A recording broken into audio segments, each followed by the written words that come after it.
শখের বসে আমি একদিন লাঞ্চ ভিডিও শেয়ার করেছিলাম, সেটাতে তোমরা আমাকে অনেক অনেক ভালোবাসা দিয়েছো। ভালোবাসা পেয়ে আজকেও চলে আসলাম আমার দুপুরের লাঞ্চ থালিটা তোমাদের সঙ্গে একটু শেয়ার করতে। আজকে প্রথমেই ছিল পাকা পটলের ভর্তা, যেটা খেতে আমার ভীষণ ভালো লাগে। এই পটল ভর্তা আমার থেকে বেশি আমার হাজব্যান্ড বেশি পছন্দ করে।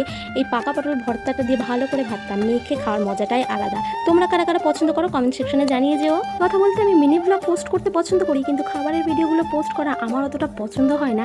কিন্তু ইদানিং আমি যে ফেসবুকে খাবারের ভিডিওগুলো দেখছি, তাতে আমার শখটা আরও বেড়ে গেছে যে না, আমিও একটু পোস্ট করি। যাই হোক, এবার পটল ভর্তাটা দিয়ে ভালো করে ভাতটা মেখে খেয়ে নেওয়ার পর এবারে নেক্সট আইটেম ছিল, দুপুরে করেছিলাম একটু মাটন, তো সেটাই এক পিস লাস্ট ছিল, তো আমি আর খাইনি।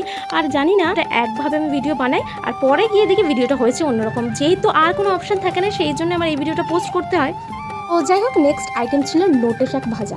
আমার শাক জাতীয় জিনিস খেতে ভীষণ ভালো লাগে, তা যদি হয় ভাজা, সেটা দিয়ে ভাত মেখে খেতে আরও টেস্ট। তো যাই হোক, আমি এখানে অল্প করে ভাত নিয়ে নিয়েছি আর তার সঙ্গে নোটে শাক ভাজা। এইটা বা কিন্তু বাড়ির যে নোটে শাকগুলো হয় সেটা না, আলাদা ধরনের আরেকটা যেটা পাওয়া যায় ডাটা শুদ্ধ, সেই শাকটা ভাজা। তো তোমাদের সঙ্গে একটা সিক্রেট শেয়ার করছি, মানে যখন আমি এই লাঞ্চ ভিডিও খাওয়ার ভিডিওগুলো মানে ভয়েস দিই, তখন আমি বুঝে পাই না কি বলবো।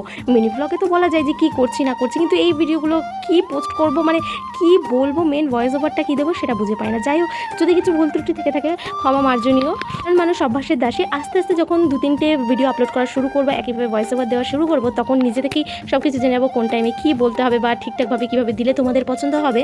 তো যাই হোক, এখানে আমার শাক ভাজাটা দিয়ে ভাত খাওয়া হয়ে গেছে। দেন লাস্ট আইটেম, যেটা আমার ভীষণ পছন্দের, আমার বলবো কি সবারই ভীষণ পছন্দের। এই দেখো, ভিডিওটা আমি বানিয়েছিলাম আলাদাভাবে, আবার এরকম কিন্তু কিছু করার ছিল না। যাই হোক, এখানে ছিল মাংস ভাজা। হ্যাঁ, তো মনে হয় মাংস রান্নার থেকে ভাজা করলে বেশি টেস্ট লাগে, কারণ রান্নাটা আমার জন্য এখন মনে হয় একঘেয়েমি হয়ে গেছে। তাই আমি ইদানিং মানে অল্প অল্প করে একটু ভাজা করি, বেশ অল্প মাংস হয়েও যায়। তোমরাও ট্রাই করে দেখতে পারো। তো আমি ভাতটাকে ভালো করে মেখে নিয়েছি, আর এর সঙ্গে আমার লঙ্কা খেতে কোনো প্রবলেম হয় না। জানি না আমি কি অদ্ভুত একটা প্রাণী মনে হয় নিজেকে মাঝে মধ্যে, যে এক একটা জিনিসের সঙ্গে লঙ্কা খেতে পারি, এক একটা জিনিসের সঙ্গে একদমই খেতে পারি না, ঝাল লাগে। তো ফাইনালি আমার খাওয়াটা শেষ অবধি।